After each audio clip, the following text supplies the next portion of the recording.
welcome to Sober Dad Crew, the podcast where we talk about all things dad, sobriety, recovery, parenting, music, tattoos, and more. For more information or to get in touch, visit soberdadcrew.com. My guest this episode is Ian Blessing. Along with his wife, Ian is the founder of All the Bitter, an alcohol-free bitters company based in California.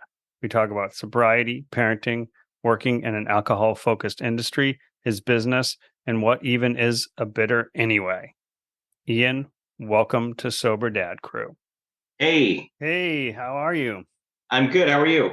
Good. Kind of a lazy Sunday in New York. Good. Other than other than doing all the stuff around the house. I have a few sort of standard things. We'll jump into that and we take it where it goes. How many kids do you have? We have two. So we have a 4-year-old named Jack and a 2.5-year-old named Miles. And Jack, our first kid, was really the kind of inspiration or kick that we both needed to quit drinking. And my wife and I quit drinking together when Jack was about 5 months old. I have a 20-year-old named Miles. I love the name. He's so sweet. He's the nicest little dude. Yeah, and then I have 16-year-old and stepkids who I consider them my kids, but 11 and 7. So I have like a pretty wide. You've got a range. Got a range essentially. That's awesome. I always thought I'd be a dad. Is that something you thought too? No. Well, I don't know. I guess so. Yeah, kind of. I don't think I was like actively ready. I was still, very happy working 14, 16-hour shifts until 2 a.m, in restaurants, and then getting off and drinking heavily, and then, passing out and waking up at 4 o'clock the next day and doing it again. So I was good. I was good. I was like, no, I obviously can't have a kid and live this kind of life. But I do think that I always wanted kids. I didn't have like a timeline ever in my head. It was just something that I would do eventually. And once you have kids, I think you realize there's not really any great time. You just sort of have them. Yeah. and everything changes. Yes. And that's kind of right, was your impetus. Can you sort of just talk a little more about the decision for sobriety? And did you do a program? The question of did I always, know that I wanted to have kids is kind of, it was like, which is like, kind of, maybe vaguely, is kind of similar to, did I always know that I was an alcoholic? And it was like, yeah, probably, maybe. I don't know. I don't want to think about it now. I'll think about it later. Future me will discuss this with future I was me. Like, I definitely drink too much, from the time I was 18 to, 34, I guess, 33, something. It was always very obvious that I drank too much, but I was fine. For lack of a better word, I was a very highly functional alcoholic, and it would cause problems occasionally in work, like being late here and there. But it was like, I'm a super hard worker. Like I perform really well in jobs. And so, I'm not drinking on the job. Like, I'm pretty straight and narrow, like for a, full-blown alcoholic. I was like, I could keep it together, but I definitely drank, way too much. And it never really occurred to me to actually think about it, other than the really quick, kind of passing thought of like, shit, I'm probably an alcoholic, but it's fine. Let's keep going. And then I had kids, and it was like, well, wait, I can't do this anymore. This doesn't make any sense. Kids don't care if you're hungover at 4 a.m. when they wake up 8 times a night. Kids don't care if you're drunk at 3 o'clock in the morning, which is they're going to wake up. And I, at least for me, pretty quickly, and Carly too. I hope that people that have issues with drinking are able to make that same, realization once they get to the point of having kids and realizing that another life depends on you. And, I couldn't keep living the same way that I was living. And so Carly and I, my wife and I, who we met at the French Laundry, we worked together selling very expensive bottles of wine. We made this decision together to quit drinking at the same time. And we both checked into separate inpatient programs I was 3 weeks, she was a month. My program kicked me out for some reason, because I didn't tell them I didn't give them a plan. I didn't tell them that I was going to go to AA afterwards or check into an outpatient program. Sorry, I'm literally just remembering this now. I didn't give them a definite plan of when I got out, which is apparently something that I was supposed to do. I didn't tell them that I was going to go to AA or check into outpatient, and they kicked me out early. And the reasoning was that somebody else needed my spot if I wasn't going to be serious about it. I don't know So why I'm that's going down really this weird. track. No, it's interesting though, because so I serve on the vice president of the board of the Alcohol and Drug Council of Tompkins County. We have recently opened a detox and stabilization center. And one of the things we're always talking about, making sure people go from step one to step two to step three. So it's shocking to me they'd be like just kick you to the curb, right? When a high probability is someone could just start using again, as opposed to like helping you actually make those connections. Because our whole deal is like, we don't like hand you a business card. We put you in front of the next person, or we drive you to the next person, right? You don't like, Yeah, yeah. gee, like, sorry, you like kind of effed up your plan. You're out. It just is shocking to me. Yeah, and to a degree, I understand the sentiment. Like if you're not serious, you don't have a place there. Like it's being subsidized in some way by your insurance or by whatever. Like it's a bed, and it's an important bed, so you want to make sure that people are taking it seriously. But it wasn't like I was saying I'm not going to do anything after this. I was just saying I don't know if AA is for me, And I was like, I'm not gonna lie, like I'm not just gonna make something up and put something on paper because you want me to. Like that's just not who I am. And so I'm pretty sure I just said something like, I just don't really know. Like I don't know what's for me. I'm gonna find it. I know I'm not gonna go out and drink. It was really bizarre. It was really odd. So anyway, long story short, rehab was amazing. I had an amazing experience there, except for my very weird discharge. They eventually like offered me 2 more days after like I fought with like 4 different people. They were like, you have 2 more days, and I was like, nah, thanks. I'm good, because I'm also stubborn and kind of an asshole. So I was like, no, I don't want to stay here anymore. That's weird. But I'm super grateful that I was there, and there's 0% chance, 0% chance that I would not have gotten sober if not for checking into rehab. We the months leading up to that, we tried AA. We tried it on our own, and we'd go to, I don't know, 3-4 meetings a week, and we had a kid, so it was like there's only so much we can do. But we tried it on our own, and it was like couldn't do it. And I didn't realize until I was there and until afterwards that for me, and probably for most people, it's physically having access. Like in those first couple of weeks, it doesn't matter how much you want to change. It doesn't matter, even going to AA, even like finding a sponsor and like doing it. The chance of success is so much higher if you can remove yourself entirely from the rest of civilization and have nothing but replace bottles with doctors and medicine that helps you, first of all, but also just the zero access to alcohol. Was like, I could quit drinking for 3, 4, 5 days, but somewhere in there, and I'm not, not a scientist, but I understand enough about now how the brain chemistry works because of this. At some point, it triggers and it goes, nope, you got to go drink now. You're fine. You're going to go drink tonight. And it's really hard to get past that hump at however, 3, 4, 5 days. It's really hard to get past that on your own when you have a use disorder, to the extent that I did.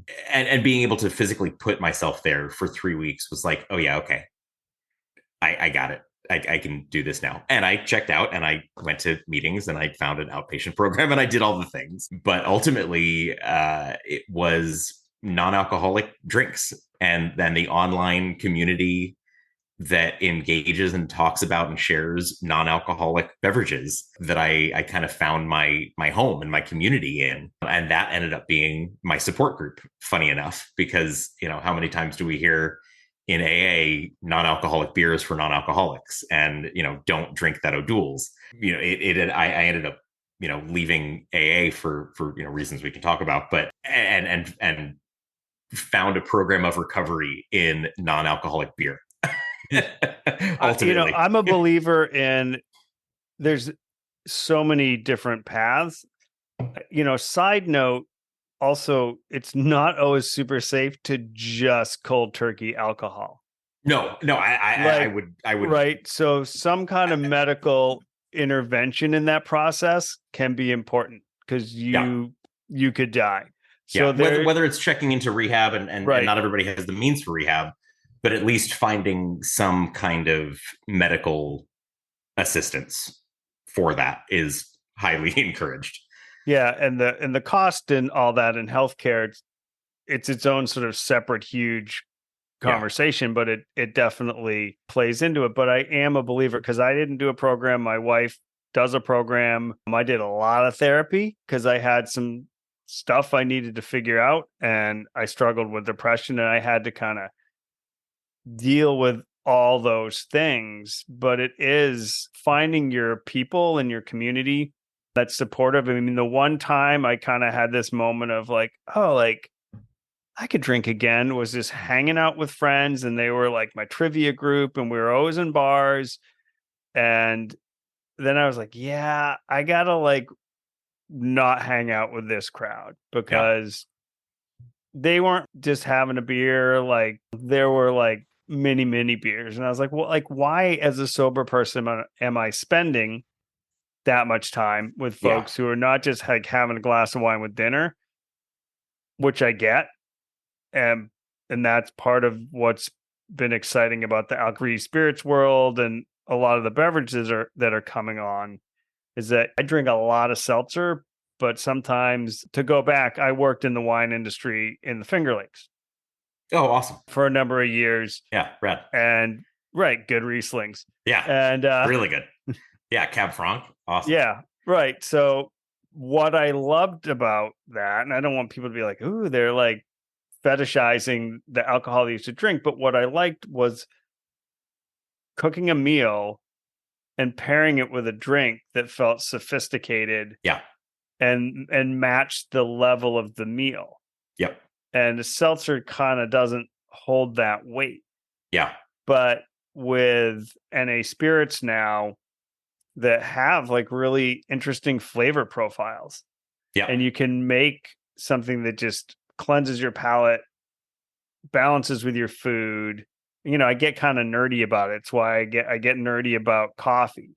yeah. And people are like, "You're like a snob." I'm like, "I don't know if I'm a snob, but I like a sophisticated flavor profile." You just And I like it. like It's yeah, interesting to taste and it's fun to talk about. And that's how you're able to appreciate what you're tasting more. And you're doing it because you appreciate the taste, because it's fun to take a sip of a drink and go, ooh, oh wait, huh, interesting.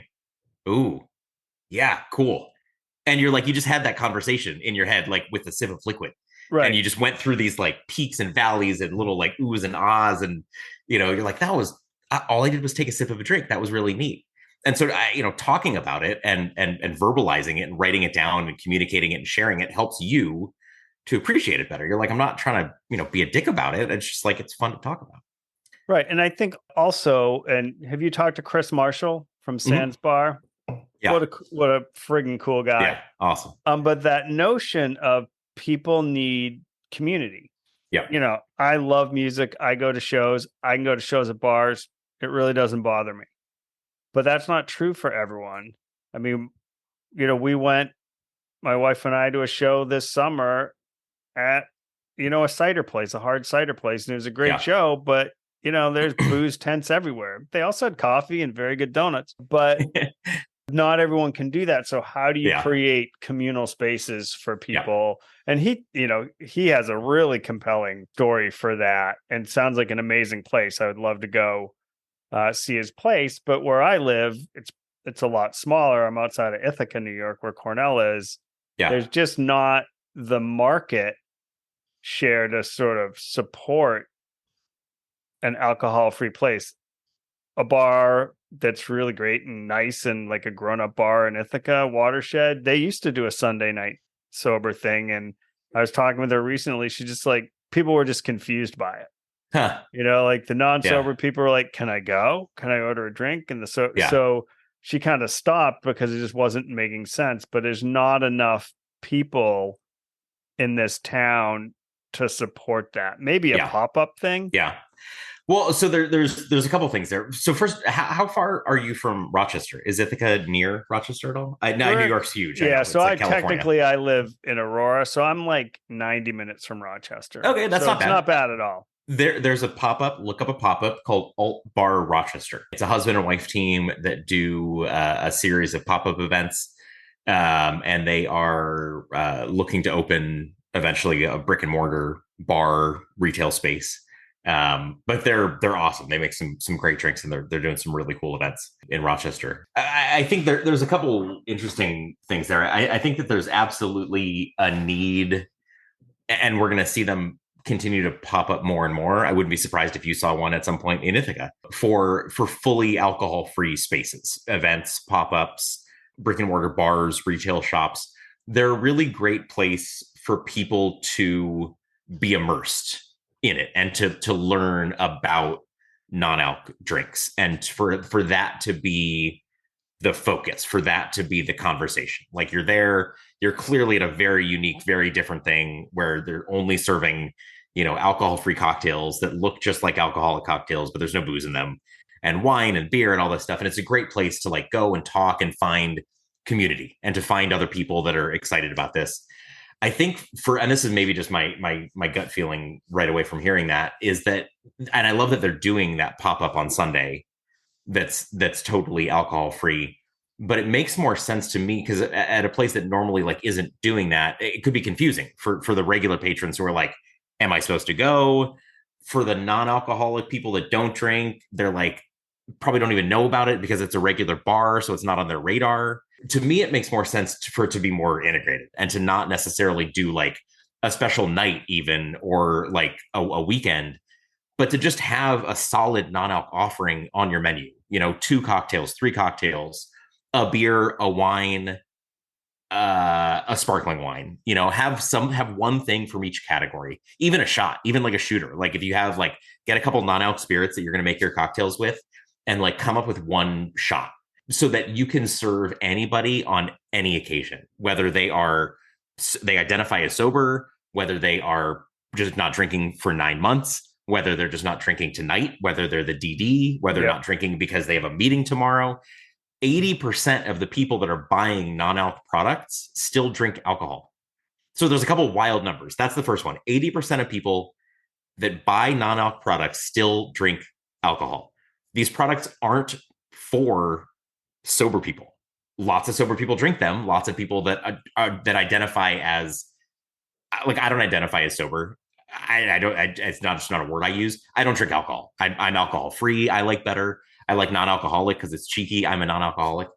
I don't drink alcohol. So for whatever the percentage of people that are out there that don't drink alcohol at all, which is like 25 to 30% of the country. First of all, that's a huge chunk of people that don't drink and are a target demographic for these products. But even considering that 25% of Americans don't drink alcohol at all, 80% of the people buying non-alc beer are still drinking. So there's first of all, ton of opportunity for this market and for people to find out about it, to learn about it, for it to grow and for it to make a positive impact in people's lives. But most of the people that would be drinking these things still drink alcohol. So it's not about, at least in a regular bar restaurant setting, I think it's more about inclusion and bringing things together and offering these beverages in a regular space. And in that case, it's not necessarily an event. It's not like you're going to Chris Marshall Sands Bar or Alt Bar in Rochester where it's an event and you're going there to learn about these products and just talk about these products. You go to a regular bar that serves a great non-alc beer or a cocktail so that you can be with your friends doing what you would be doing normally, which is going out for a drink. And then you get to have a regular conversation like any other regular person that that drinks or doesn't drink alcohol, and not feel ostracized. You get to be included. And then there's no questions of like, do I get to drink alcohol still? Like, is it okay to drink alcohol? It's like, yeah, you do whatever you want. I don't want to drink tonight. I don't want to drink forever. I don't want to drink this month. I don't want to drink tonight. Whatever it is. It's like, this isn't a conversation we need to have. Like, I'm just going to order the Heineken Zero, and you get whatever you want and it'll be great. And I think that is that normalized thing. And I am seeing it more like on our little, we got married in June and we did what we called the mini moon, which was a couple of days away, and we were in Saratoga Springs, and pretty much every place we went, and I think we sought it out too, all had different offerings that were non-alc. And so Yeah. that was really fun for us, and it felt special and celebratory. And we even did that thing where, oh, we went to one place and got a drink before we actually went to dinner. Yeah. I was like, oh, That's right, that's a awesome. thing. I mean, we met during COVID, so we didn't do like any of that shit in COVID. Yeah. We like Yeah. went for walks, like that's its Exactly. own Yeah. other experience of meeting your future wife in a pandemic. Yeah. We're all starting to go out for the first time again now. And if you're, a non-drinker or like me, quit right before the pandemic when everything was closed. And I'm just going out again for the first time. And I'm like, huh, this is different from 5 years ago. There's things for me now. I quit at the right time. I quit right before all this stuff, kind of started, took off. I don't know how it was in California, but in New York, liquor stores were like deemed an essential service. And then bars were able to do takeout cocktails. Yeah, I mean, I it was is like, essential in the sense that if you can't get your fix, you might die. It yeah, is kind of essential. 100%. Like that, somebody's, some doctor may have weighed in Right. on that And the decision. emergency rooms are busy Yeah, with a we don't have pandemic, time for people going into detox. Keep the but liquor it, stores it, open. it was pretty wild. And then the notion of online happy hours for work and stuff Yeah, like that was the one way businesses in the pandemic seem to try and keep culture going yeah. with like a happy hour situation where like everybody's drinking alone Funny enough, you had like essentially. online happy hours and online AA meetings like found prominence at the same time. Right. There's like you're either like drinking with your friends on Zoom or you're talking about not drinking with your friends on Zoom. Those were like the two things that you did, and then Yeah. work. If your work was still open, but like for the most part, people were just like drinking with friends or not drinking with friends. We also found online Cards Against Humanity.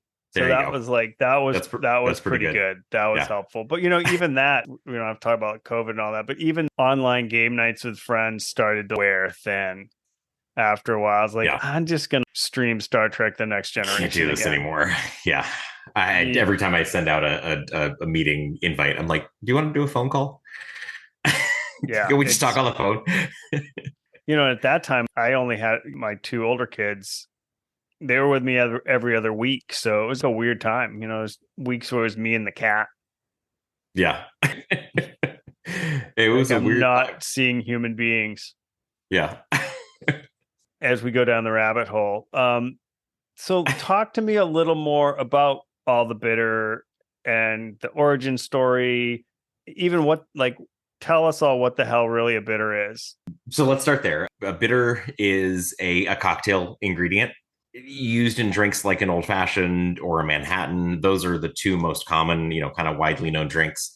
It's something that's used in very small amounts. You measure in dashes, 2 to 3 dashes a drink.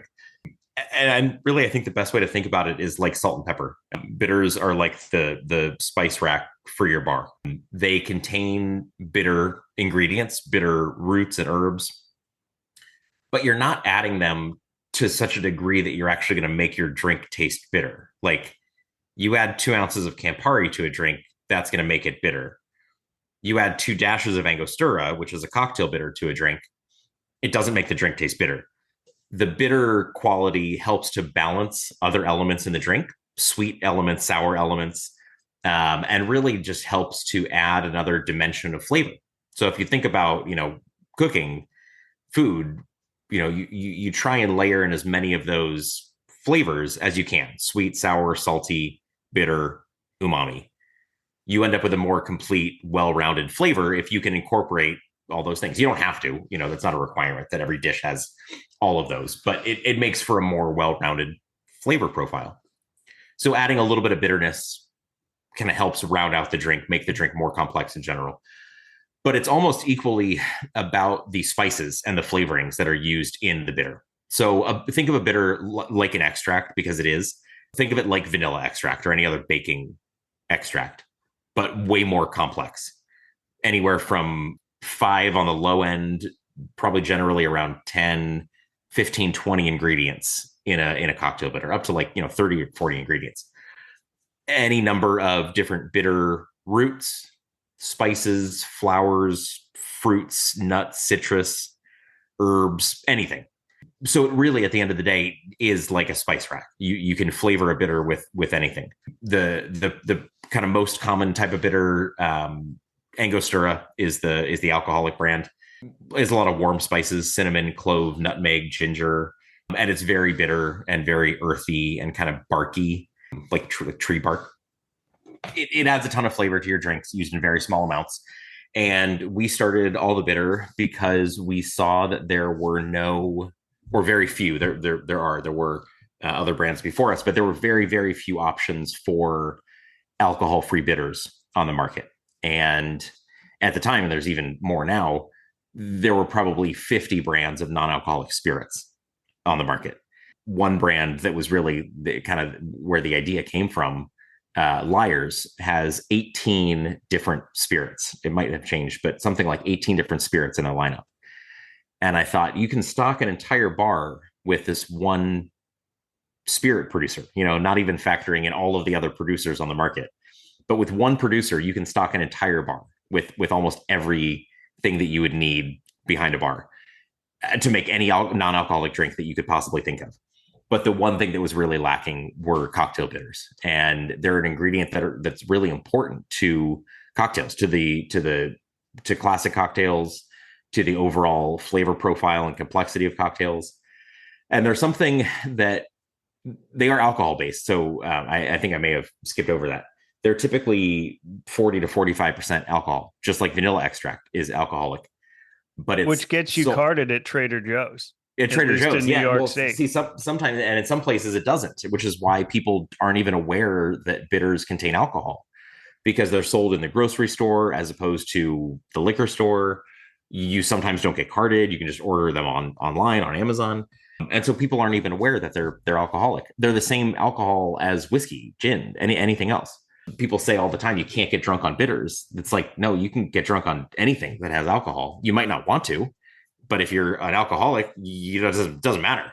There are people I went to college with that had a Robitussin party. It did not end particularly comfortably for them. That sounds terrible. No, but it the works. Front steps of the dorm, TMI, were terribly. It looked like some death of Skittles or something. That's disgusting. It's horrible, but right, people will drink hand sanitizer during the pandemic. Being a pandemic, I was like, I heard so many stories of people like drinking hand sanitizer, which is wild. But I would much rather drink a bottle of Angostura than hand sanitizer. Like, it'll definitely get you drunk. Seems like it's better for you too. Yeah, way better for you. So they are highly alcoholic, and using 2 dashes isn't going to get you drunk. And depending on how you use it and how many dashes and how many ounces of liquid the drink is, because it's all based on volume, you can still make a non-alcoholic drink with alcoholic bitters. You can still keep the alcohol percentage under 0.5, but you have to be really careful about how you use them. As a really good example, and a surprising example, a non-alcoholic old fashioned made with non-alcoholic whiskey, that's 0.0%, not something like Kentucky 74, which is great, and the non-alc whiskey that I tend to use the most, which is under 0.5, because they remove the alcohol from it. So there's already trace alcohol in that spirit to begin with. If you were to make an old fashioned with a 0.0% non-alcoholic whiskey and add only 2 dashes of Angostura, which is probably underusing it, you would probably use 3 or 4, the cocktail comes out to 0.56% alcohol. So if you used 4 dashes, which would not be uncommon in an old fashioned, that cocktail is over 1% alcohol. It's as high as it is because the drink is only 4 ounces of liquid. Right. If you put 3 dashes of bitters in a 12-ounce glass of soda water, it would come in at under 0.5% alcohol. But that number is important to people. And so the idea of serving alcoholic bitters in a cocktail in a restaurant, from a hospitality perspective, from where I just came from, that sounds crazy to me. I don't want to serve a veggie burger and have to tell my tables we cook that in bacon fat. Right. Is that okay with you? Your Beyond Meat burger is actually like every time somebody orders the veggie burger, I have to say, just so you know, we cook that in bacon fat. Is that okay with you? You'd get so many crazy looks.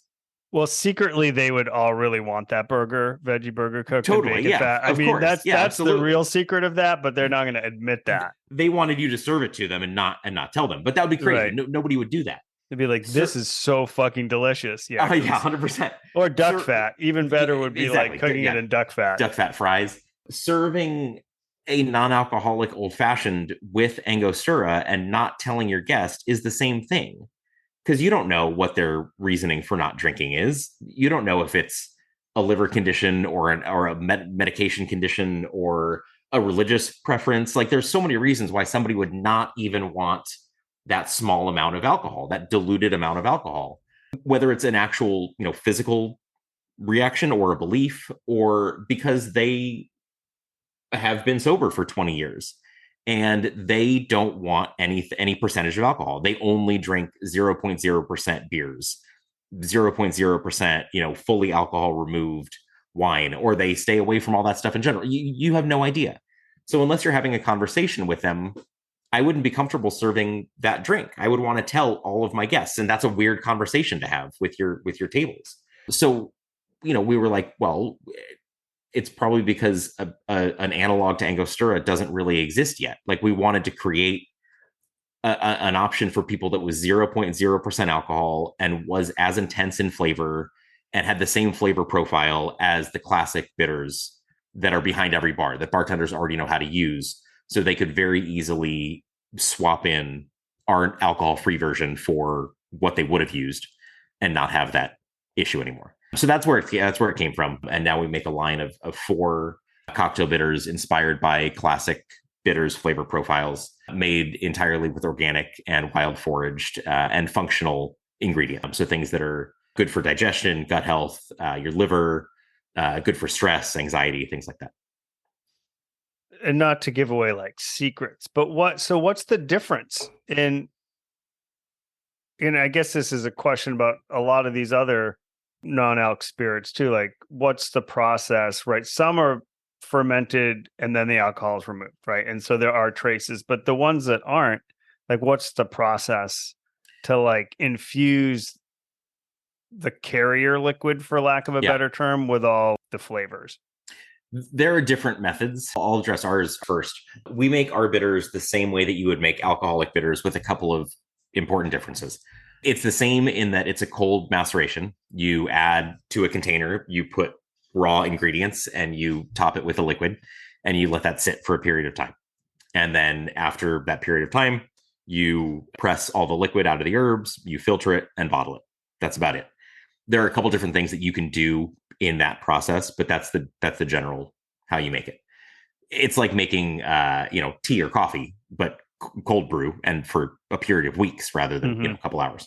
The differences for us are that we don't use any alcohol at all. We do the maceration in a mixture of vegetable glycerin, water, and a little bit of vinegar, like a very small percentage of apple cider vinegar, which really just helps to extract the flavors successfully. And it also helps with shelf stability. It helps to bring down the pH a little bit. Doesn't make it taste like vinegar. It just makes it taste better, essentially. Think of adding vinegar to food or squeezing a lemon on broccoli. You're not necessarily doing it to make it taste like lemon. It just makes it taste better.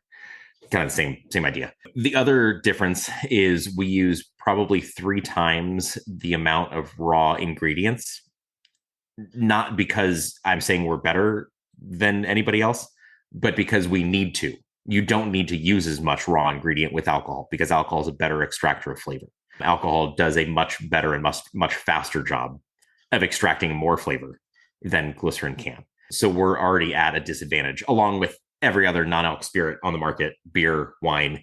We're all at a severe disadvantage because we don't have alcohol. We're missing a huge component in a huge tool in creating adult beverages, not just for the intoxication, but for the flavor, for the extracting power as a carrier. Alcohol does a lot of things to the things that we drink. It's not just the intoxicant. It has a lot to do with the flavor, which might be obvious, but sometimes it's not. So we have to use significantly more ingredients, which makes it cost more to make, and we have to extract it for much longer. So alcoholic bitters might take 2 weeks. Ours take 2 months to extract. And we leave them there that long to make sure they fully pull out all of the flavor of the ingredients that we leave in there. So the answer is it takes longer and it costs more money. But otherwise, we make it pretty much the same. Spirits are made a number of different ways. Some of them are alcohol removed. They might distill the alcohol out, or reverse osmosis, or spinning cone. There's a number of technologies. They might remove the alcohol from bourbon, for instance, and then probably add flavors back to it, because when you remove alcohol, you're removing a ton of the flavor. So you need to add something back. Some of these spirits are kind of assembled using a combination of extracts and flavors and assembled into a base of water, or maybe a base of water and sometimes a little bit of glycerin for mouthfeel, or is it xanthan gum, or there's a number of different kind of emulsifiers that can add some body to that liquid so that it's not just water, which as you can imagine doesn't work quite as well in a cocktail, doesn't hold up as well to the other flavors as if you can give it some texture. Some sugar will give it texture. So that's one way to make it, is basically assembling flavors together, whether that be kind of flavor essences that go into a clear liquid, or it could be a product like Gia, which is an aperitif that includes juices and flavor. So that's more like ginger extract and then like yuzu juice and Riesling grape juice, so any number of combination of those kind of assembling ingredients together. And then the other is that some of these spirits are actually distilled. They are made just like traditional spirits, but they have the alcohol part removed, and they can be incredibly wonderful. And they're very different. They're very clearly different from spirits that are made in those other two styles. Not that any one is better or worse. There's room for all of them, but they're very clearly their own unique thing. Two really great ones to check out. Three, Wilderton is in Portland, Oregon, and they actually opened the country's first non-alcoholic distillery. They make three products, two that are, we would refer to them as unique botanical spirits. That's kind of the umbrella category for it, but it doesn't really have a definition. Most of these spirits that are like this can kind of stand in for gin, but they're not gin. They're similar in that gin is built of a bunch of different distillates and flavors. Gin would be juniper berry, cardamom, orange peel, cinnamon, lemon peel, any number of different flavorings, primarily juniper, angelica root, things like that. All of these spirits are similar in that they're built up of different flavors like that, but they're not necessarily typical gin flavors. So they're not going to taste anything like any gin you've ever had, but they're kind of in the same family of drink, whether alcohol or non-alcohol. So Wilderton makes two that are like that are very unique and really interesting. And they make a bittersweet like aperitif as well. And then Seedlip is another spirit that's made like that, that's distilled. And they were really the first non-alcoholic spirit on the market. And it was like 2016, I think. I don't know the exact date, but they really led the charge in the non-alcoholic spirit boom, and we're way ahead of it. It was just them for a few years, and we're really kind of, nobody knew what to do with it. It was like, what is this? I don't really understand. Yeah, I remember seeing it in like a natural beauty products place. They were like, well, we have this thing. Right. And no one quite knew what to do with it. And I was I didn't really know about it. And I thought, well, what is this? Yeah, and you don't even drink, and you don't drink, and you don't drink, and you still don't get it. Yeah, and it was not inexpensive, which is not a criticism, right? Yeah. Things that are crafted with care should be priced fairly. Yeah, totally. But yeah, it was just Seedlip was way ahead of its time, and so it was confusing. I was working at the French Laundry. I was like technically in charge of the non-alcoholic program. I say technically because I didn't do anything. I was like tasked with making the NA program better. And at the time we were literally serving like different sodas mixed together, like nice sodas, good sodas, and Verjus. And we were like mixing those together in nice wine glasses, and people loved it because it was in a fancy wine glass. And you would like tell a story about how you paired it, but it was like absolutely terrible. There have been much better versions of NA drinks served at the French Laundry. That happened to be what we were doing when I was there. And we had a couple bottles of Seedlip that were given to us, and nobody touched them. Nobody knew how to use them. Nobody even tried them. I think I made one night we had a VIP that didn't drink, and I was like, I needed to come up, with something for her that was not just sodas mixed together. And I think I did a gin and tonic once with Seedlip Garden, Yeah. and I think I did like a Bloody Mary once. Like I think I served it twice to a guest, and like made like a nice cocktail, like made like a really nice, Bloody Mary and a really nice gin and tonic. But that was it. We had like 9 bottles that just sat there. And thankfully, Seedlip has did very well, despite it being a little confusing and people not really knowing what to do with it. But they've persisted, and they're still the strongest brand on the market. And I think held on long enough during those first couple of years to still be here during now a boom of non-alcoholic beer, wine, and spirits, but also a boom of people actually understanding now how to use these things and caring to use them, and understanding that there is both a financial point to serving these in your bars and restaurants, and what somebody referred to the other day, and I love this term, the invisible ROI of joy, where it's not that these drinks are necessarily going to make you a ton of money. They're not going to be your highest sellers. You are going to sell them, and they are financially impactful. But the look on somebody's face when they sit down at a bar, having not drank in 10 years, and they get to watch a bartender make them a drink. They get to watch the show and the craft of a bartender making them a drink. And that's a fun thing to watch. That's a fun place to be, to sit at the bar, to talk to the people next to you, to watch the bartenders do their dance. And you don't get to be a part of that if you're not drinking, which sucks. But now you can be. A place in Ithaca for a while. It's closed now. I don't know where the bartender went, but I was there.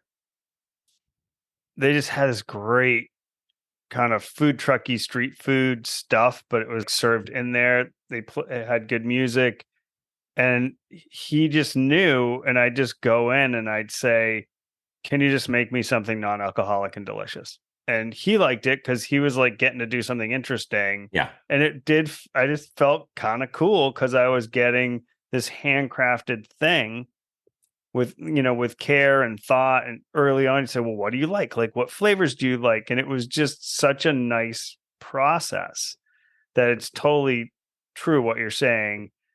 That just because whatever reason you choose not to drink, and there people have tons of reasons. Yeah.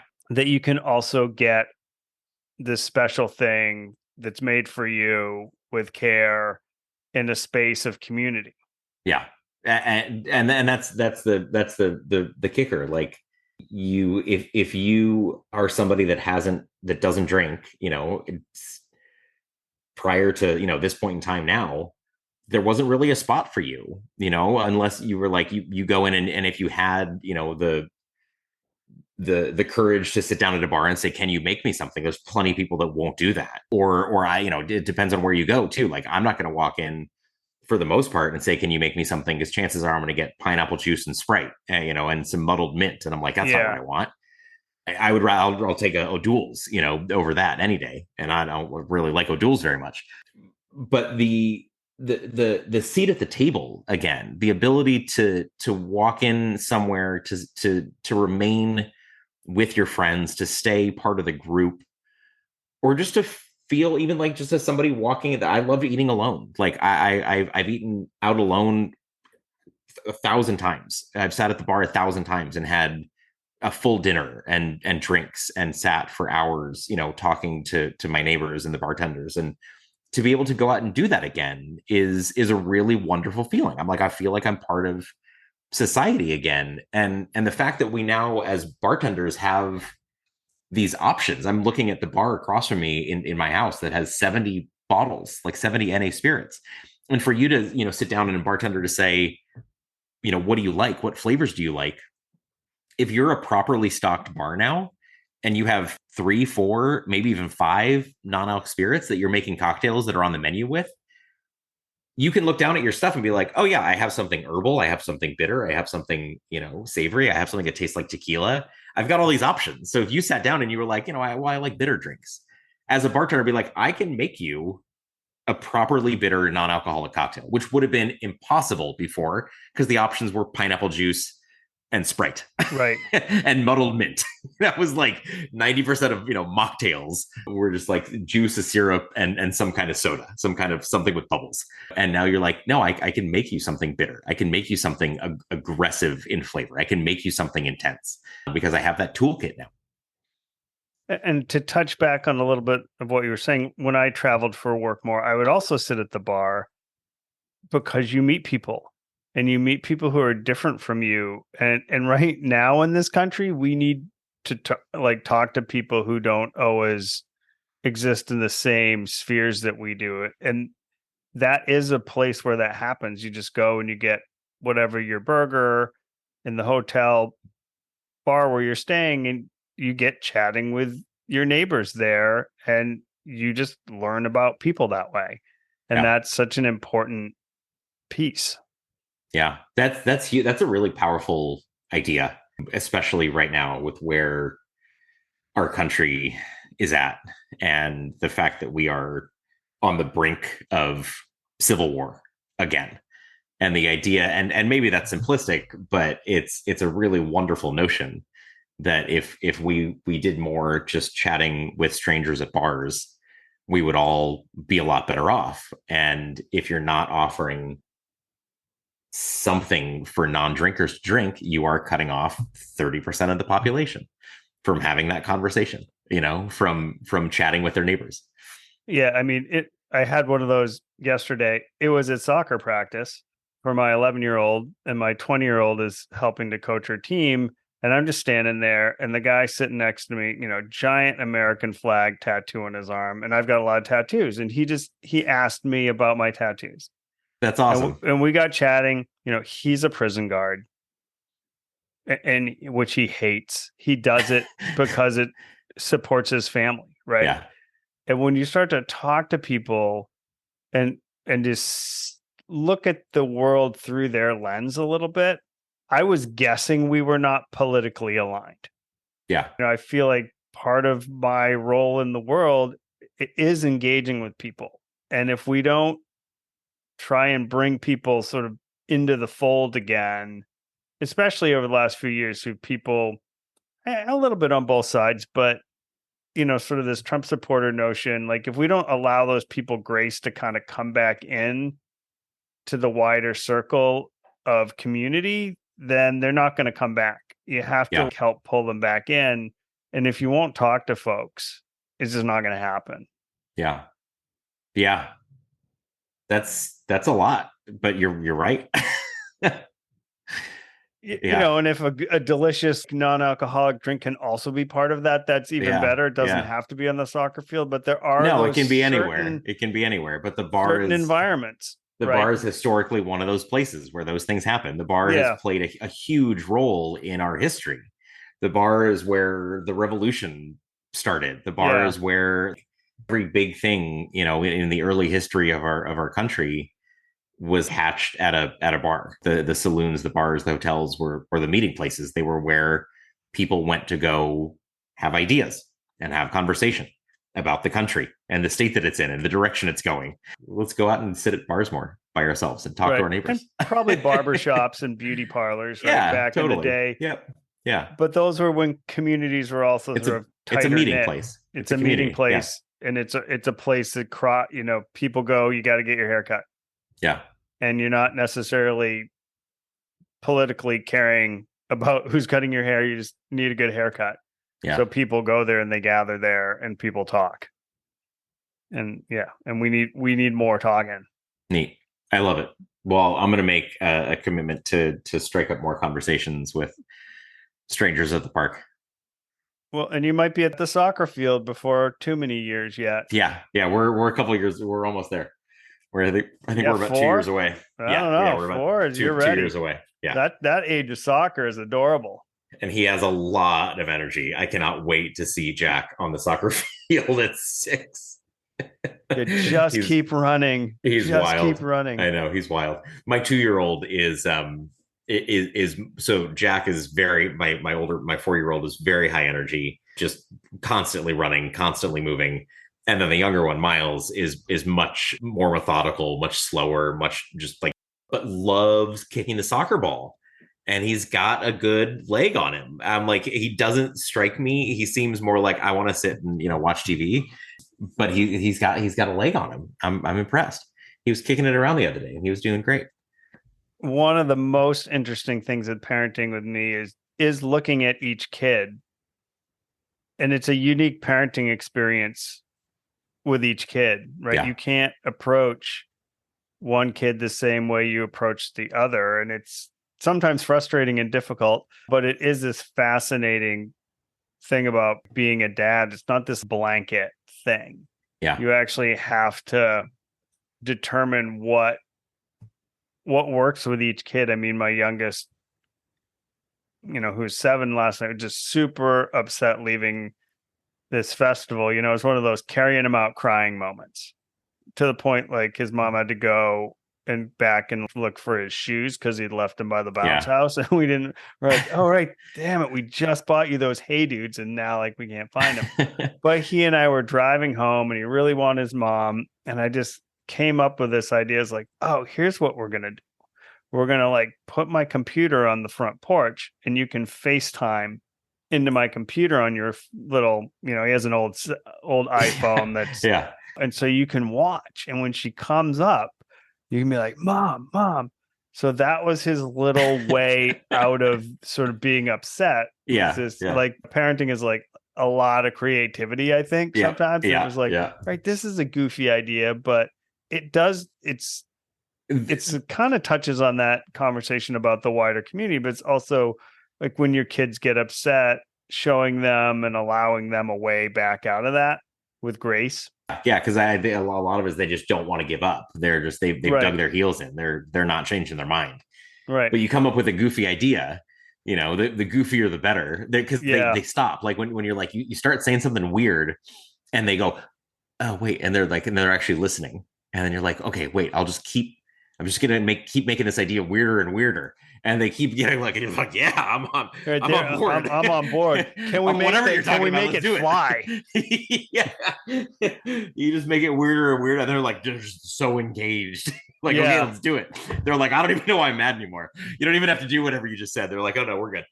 Yeah. They usually want to do it too. Yeah. But Yeah, but no, right, it's it's that about making interesting. making something up, making the situation better, making the situation different for them. Yeah. I mean, because parenting, it is like the best, but also probably the hardest thing to do well. Yeah, If you're engaged and you're trying to really lead with love and a willingness to also grow as a person, to me, that's been a key in embracing sort of one's imperfections as a parent, because yeah, none of us are perfect. And I always believe in apologizing to kids. If you lose your cool or whatever, you would expect them to apologize. So you got to also yeah, totally. apologize. I feel like a lot of adults don't like to do that to children. Yeah. Oh, But we do. We definitely do. It's wicked hard. It's like it's the hardest thing ever. well, right. And And like back to your trying to drink too much when kids are little anytime, but you're so tired all the time anyway. You're just I like freaking exhausted in the early days. I cannot possibly imagine early days or now, and they're 4 and 2. Like I cannot even remotely begin to imagine what parenting would be like if we were still drinking. We're both so tired, so worn out, and just doing everything we can, to run a business and raise to a business without any employees. We have one part-time employee. To do all that with a 2 and a 4-year-old at the same time, sober, is impossible. If we were drinking, it's just that something wouldn't get done. The business would fail, parenting would fail. One thing wouldn't get done. Maybe it would be everything, but at least one major aspect of our life would not succeed. Well, I just ordered something from you and you guys like shipped it the same day. So I That's was like awesome. fucking impressed by that. I ordered the lavender one because it's supposed to arrive tomorrow. So I'm excited for that. Oh, we'll send you the other ones. Yeah, that would be cool. And it was I was like, whoa, that just got shipped. That's amazing. Maybe I just caught the timing right, but shout Yeah. out to you guys and your 2.5 people that you Yeah, yeah. Well, have there. we do it. We do everything ourselves. We do all the shipping. We make it. We bottle it. We ship it. We do all the customer service and marketing and social media. It's a it's a very shoestring budget operation, but it's going well and it's growing and it's phenomenal. It's really fun and really exciting. But we really care about the market. It's not a business because we're like, hey, we want to make a bunch of money. Obviously, the business needs to succeed for us to continue doing it, but it's 100% fueled by a passion and a love for the non-alcoholic space and the fact that the non-alcoholic beverages absolutely saved our lives. I will absolutely go as far as to say that. Could we live the way we live, live successfully without them? Maybe. Fortunately, I don't have to think about that. I do know that I live a much fuller and a much happier and a much better life because I have these tasty drinks and a community of people to talk about with them. And so, doing this is really because we want to see this industry succeed selfishly, because I want to be able to go to every bar and every restaurant that I walk into and have them serve me a non-alcoholic Negroni, but also because I want that for the millions and millions of people that don't drink or can't drink or aren't drinking for whatever reason, and for them to have the same experience. And because I know that it was actually my program of recovery. AA didn't work for me. The outpatient program I didn't work. None of the things that I did after rehab took. None of them made sense to me. This did. And I can't be alone. I know that I'm not alone. I'm not unique in this.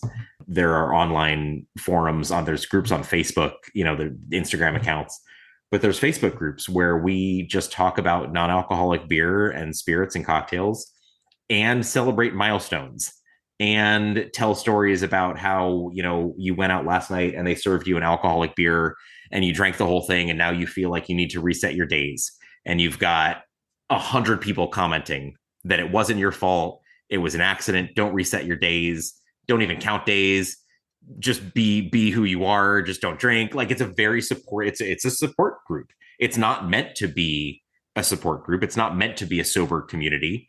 It's meant to talk about non-alcoholic drinks. And there's plenty of people that still drink. You don't have to be sober to join these groups, but they literally functioned as a support group for me. And I know they do for a lot of other people out there who also may have had a similar experience with organized recovery communities. And so for us, it's like, this needs to succeed because it's life-saving and it makes my life better. And that's really, kind of where the drive to run this business comes from. And that seems like an awesome stopping point and message to wrap up on. Awesome, man. Thank you for sure. this. This was really fun.